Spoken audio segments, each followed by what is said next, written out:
First I heard of E.T. was, it was actually called A Boy's Life, and what happened was I was doing a play in New York and they had me come and read for a movie called The Entity in Los Angeles, and I didn't get that part, and the casting director said, well, I hear there's something going on over at Spielberg's office, and Fenton and Feinberg were casting, and so she made a phone call and I ended up getting in on a late audition for A Boy's Life. And I remember the day of the audition, it wasn't really an audition because they wouldn't allow the script to be seen. So it was more of an interview with Steven himself. Now I want you to take this thing off, like Richard the Lionheart in Robin Hood. Get the bikes! Meet us at the playground at the top of the hill. Well, I thought Robert was just a really good actor. He had stage experience. He was the most professional of all the kids. And he was the one that really, you know, was the anchor because he had worked and he had been in front of people before acting, and he was real solid. Mom, remember the goblin? Michael, what are you talking about? Just swear the most excellent promise you can make. Michael.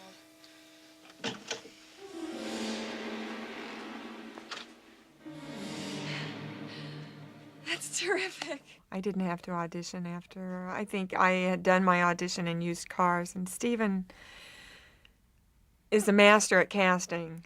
You know, he watches people and has a real talent for taking whatever their quality is and putting them in the role that's right for them. He originally saw me doing hookers and call girls and put me into his mother. I chose Dee Wallace because Dee was like herself a kid, and I didn't feel I was violating my rule not to have adults in the film until the very end.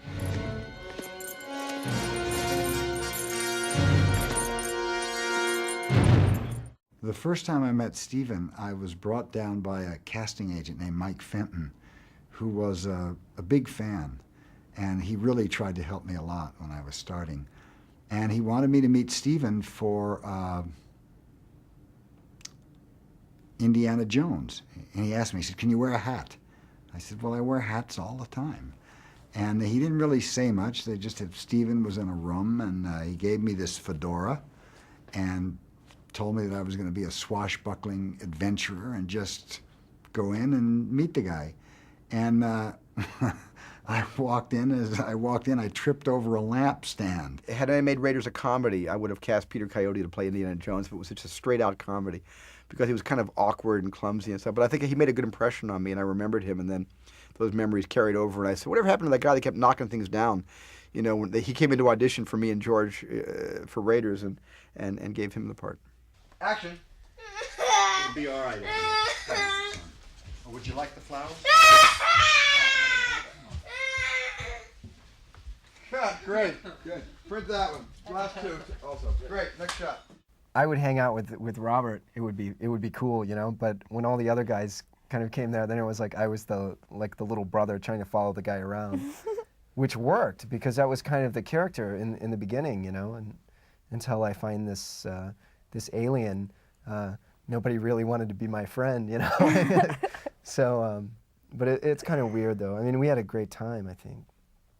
We did have a lot of fun. I dreamed about there was real ETs, and you know there's like one, and he was in the house playing with.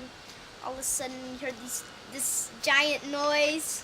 We went outside, and there's this spaceship. No, really, I had this dream. And then the thing with Drew worked out perfectly because that was supposed to be the relationship in the movie, was us, you know, me torturing her doll or whatever it was. You know, that's how we treated her, and I'm very guilty about it. Do it, Mike. We have to.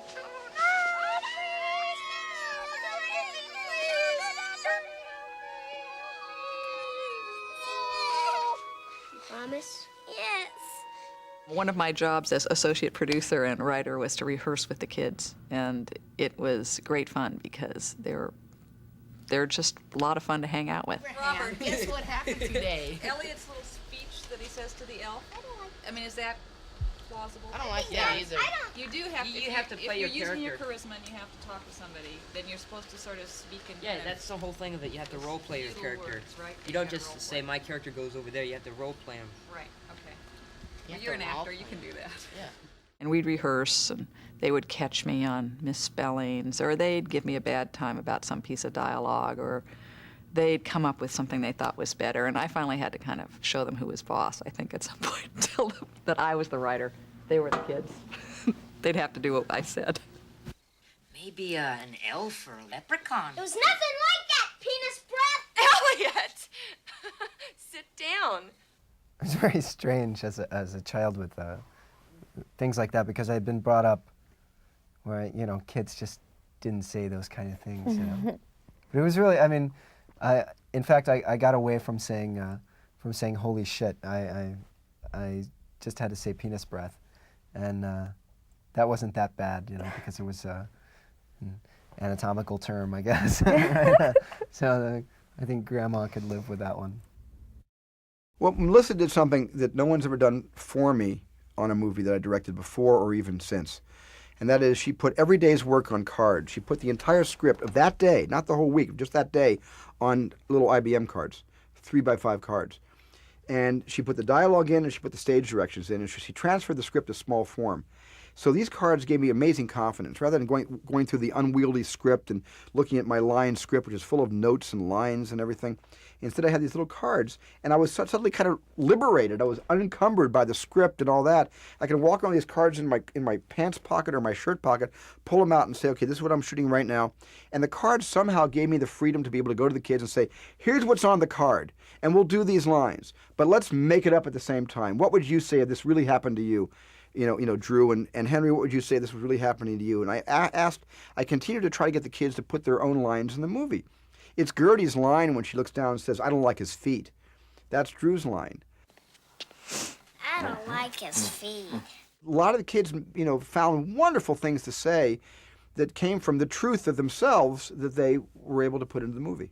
Steven wasn't afraid to let kids be kids and bring something new to the film.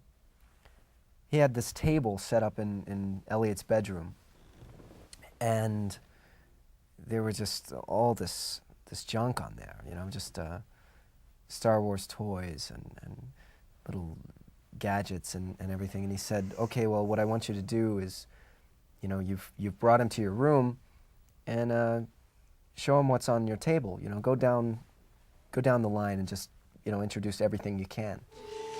These are toys.